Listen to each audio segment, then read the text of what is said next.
बिस्मिल्लाहिर्रहमानिर्रहीम। अस्सलाम वालेकुम। आज मैं आपको बताऊंगी पकौड़ा मिक्स मसाला बनाने का तरीका, इसके अलावा फ्रीजन पकौड़ा बनाने का और महफूज करने का तरीका, पालक का महफूज करने का तरीका। ये सारे काम आप आज ही कर लें और पूरा महीना टेंशन फ्री हो जाएं।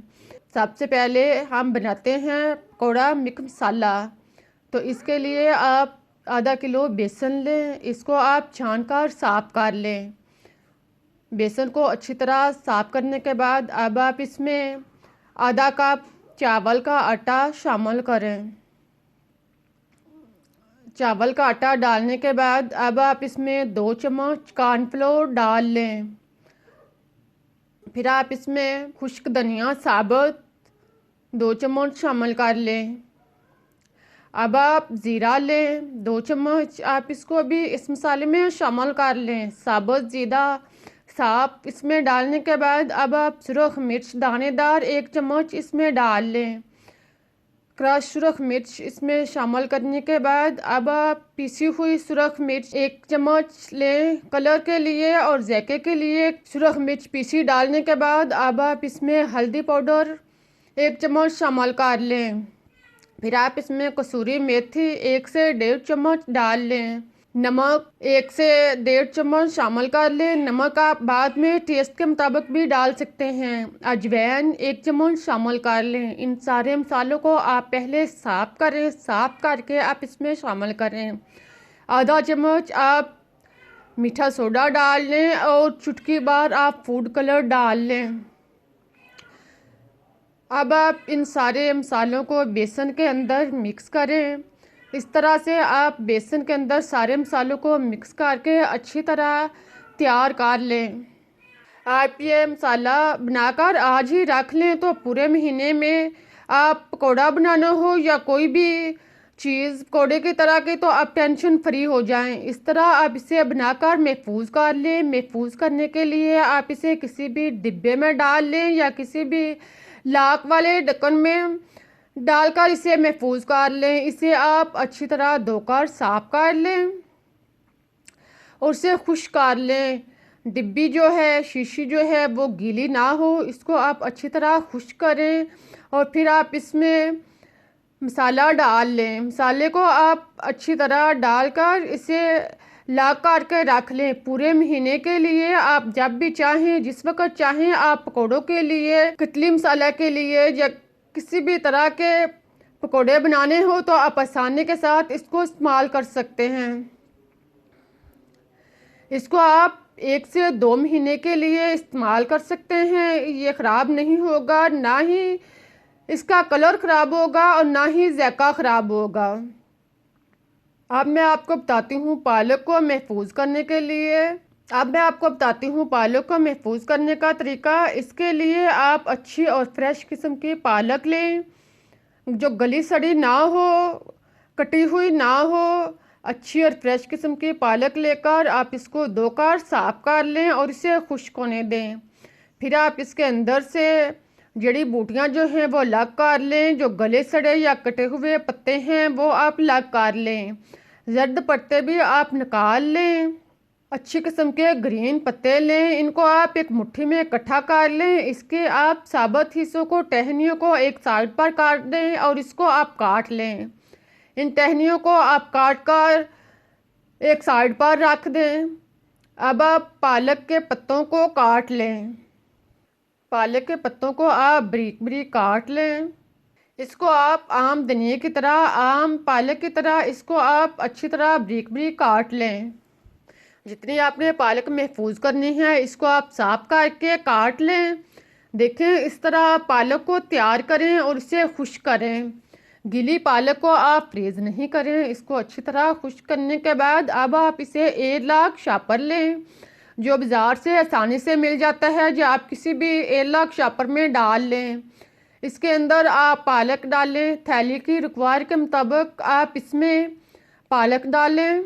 इसको आप फुल बार लें, लेकिन ख्याल रहे कि इसको आप डालने के बाद ज़्यादा दबाएं नहीं, ज़्यादा दबा कर ना भरें। इस तरह पालक जो है वो ख़राब होने का खदशा है। आप थैली को फुल करें और फिर आप इसको लॉक कर दें।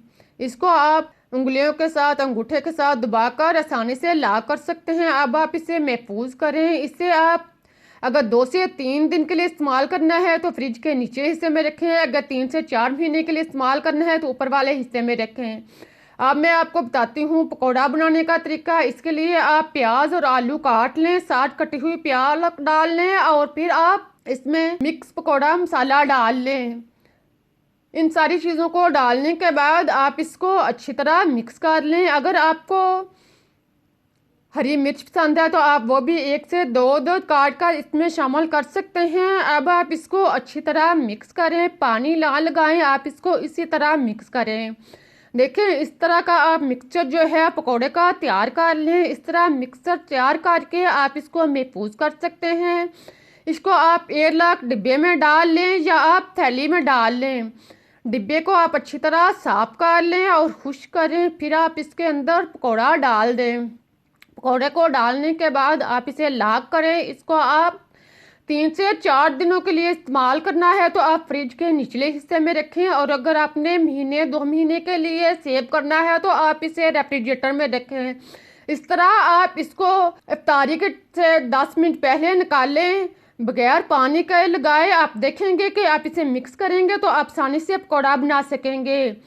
इसे आप 1-2 दफ़ा मिक्स करें और ऑयल गरम करके पकौड़े को फ्राई कर लें। अब आप घी या ऑयल को गरम करें। जब अच्छी तरह गरम हो जाए तो आम पकौड़ों की तरह थोड़ा थोड़ा पकौड़ा इसके अंदर डालते जाएं। इसे आप हाथ के साथ डालें या चम्मच के साथ।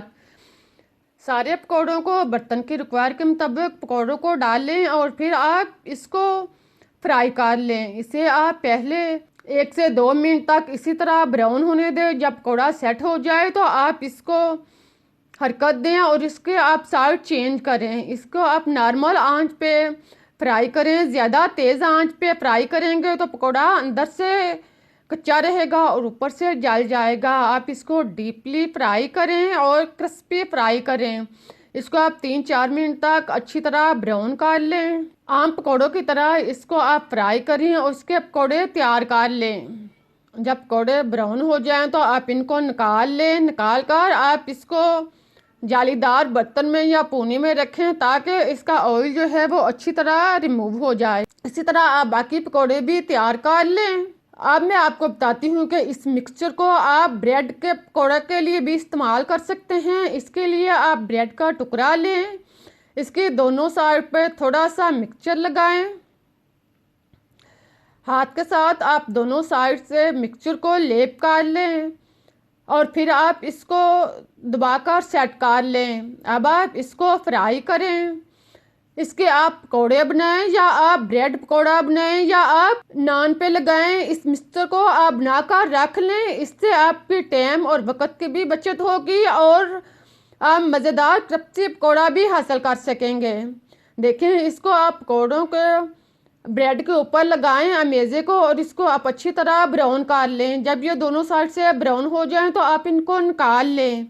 आप अफ्तारी में या आम दिनों में इसी तरह भी आप इसको बना सकते हैं, पकौड़े भी बना सकते हैं। अब मैं आपको बताती हूँ कि जो खुश्क पकौड़ा मिक्सचर पड़ा हुआ था इसको आप 2 चम्मच लें। इसमें आप थोड़ा सा पानी डालें। अफ्तारी से 5 या 10 मिनट पहले आप बाउल में 2 चम्मच बेसन डालें। इसमें पानी डालकर इसको हल कर लें। आसानी के साथ आप इसको हल करें। फिर आप इसके अंदर आलू की कटलियाँ जो हैं वो आप इसमें दबोकर रोल कर लें। अगर आपको हरा धनिया पसंद है तो आप वो भी चंद पत्ते इसमें डाल सकते हैं। आलू की कटलियों को आप काटें, इसके अंदर आप रोल करें और इसको आप ब्राउन कर लें। आपने गोभी के पकौड़े बनाने हो या आलू की कटलियाँ बनानी हो या आप प्याज के पकौड़े बनाने हो, इसी तरह किसी भी पकौड़े के लिए आप ये मिक्सचर निकाल सकते हैं। 10 मिनट में आप मज़ेदार पकौड़े जो हैं वो हासिल कर सकते हैं। इनको आप लेप करने के बाद आप इसे फ्राई कर लें। इसे आप डीपली 3 से 4 मिनट तक फ्राई करें ताकि आलू जो है वो क्रिस्पी ब्राउन हो जाए। एक साइड से या ब्राउन हो तो इनके साइड चेंज करें और दूसरी साइड से भी इनको ब्राउन होने दें। इनको आप ज़्यादा तेज़ आंच पे ब्राउन नहीं करें ताकि आलू जो हैं वो अंदर से कच्चे ना रहें। इनको डीपली ब्राउन करें। फिर आप इसको निकाल लें। जब पकौड़ों का कलर चेंज हो जाए पकौड़ों का कलर अच्छी तरह चेंज हो जाए तो आप इसको निकाल लें। निकाल कर आप इसे जालीदार बर्तन में रखें और उसका ऑयल रिमूव कर लें। आप देखें हमारे पास 3 से 4 किस्म के पकौड़े तैयार हो चुके हैं। पकौड़े जो हैं वे कितने क्रिस्पी और मज़े के तैयार हो चुके हैं। आप इसे पकौड़ा बनाएं, ब्रेड पकौड़ा बनाएं, आलू की कटलियाँ बनाएं, गोभी का पकौड़ा बनाएं या कोई भी आप बनाएं। इस मिक्सचर को बनाएं, टाइम की भी बचत, वक़्त की भी बचत और पैसे की भी बचत। उम्मीद है कि आप लोगों को रेसिपी पसंद आई होगी। अगर तरीका अच्छे लगे हैं तो इसे लाइक करें, शेयर करें, चैनल को सब्सक्राइब करना मत भूलें। मुझे इजाज़त दें, फिर मिलते हैं एक नई और मज़ेदार रेसिपी के साथ।